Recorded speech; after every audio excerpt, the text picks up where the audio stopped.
इस वक्त मेरे साथ दुबई से मौजूद हैं इरफान सिद्दीकी साहब, और उनसे बात करने का मकसद ये है कि बहुत सारी इत्तलात हैं वहाँ पे।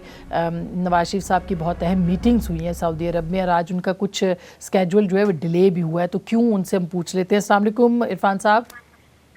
जी वालेकुम अस्सलाम।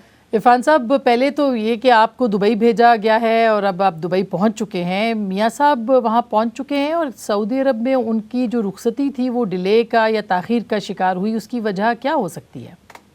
कहाँ मीटिंग थी? जी, उसकी वजह ना एक आध मीटिंग थी उनकी जो हो चुकी है, वो रवाना हो चुके हैं जद्दा से, और इंशाल्लाह कोई घंटा भर में उनका तैयारा यहाँ दुबई में लैंड करेगा और वो कल यहाँ रेस्ट करेंगे और परसों इंशाल्लाह उनकी रवानगी होगी इस्लामाबाद के लिए।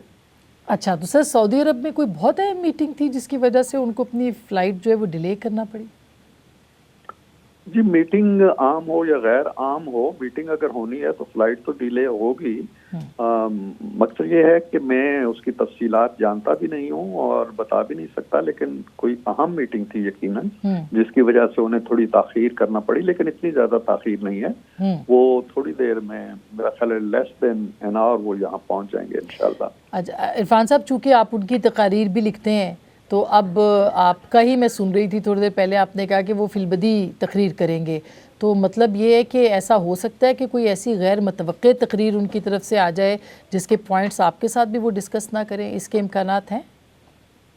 मेरा ख्याल है कि इस तरह की गैर मुतवक्को बातें तो नहीं है। मियाँ साहब का नैरेटिव बड़ा वाज़ेह रहा है हमेशा। वो 3 दफ़ा वज़ीर आज़म रहे हैं, और उनके अदवार का अगर जायज़ा लिया जाए और उनकी सियासी जो फिलासफी है उस पर नज़र रखी जाए, तो उनका बुनियादी जो मकसद रहता है या बुनियादी जो उनका हदफ होता है वो मुल्क की तामीर है, मुल्क की तरक्की है, मुल्क के अवाम है, मुल्क को आगे ले जाना है, जमहूरियत का इस्तेकाम है। ये उनके नज़रियात बड़े वाज़ेह हैं, ये तकरीर में भी आपको मिलेंगे, और यही उनका बुनियादी बयानिया जिसे कहना चाहिए वो होगा। वो इस पे बड़े मुस्तरब हैं जब भी उनसे बात होती है कि पाकिस्तान जो 2017 में जिस स्टेज पे आ चुका था, टेक ऑफ पे आ चुका था, उसके बाद अचानक फिर ये जवाल की जो पस्ती में चला गया है, तो उससे निकालने के लिए उनके पास यकीनन कोई फार्मूला भी होगा, सोच भी होगी, और वो इसी पे फोकस करेंगे। तो इरफान साहब, हम ये तवक्को रखें कि वो जनरल फैज़, जनरल बाजवा के एहतसाब की भी बात करेंगे, कुछ ऐसा मुतालबा भी होगा उनकी तकरीर में?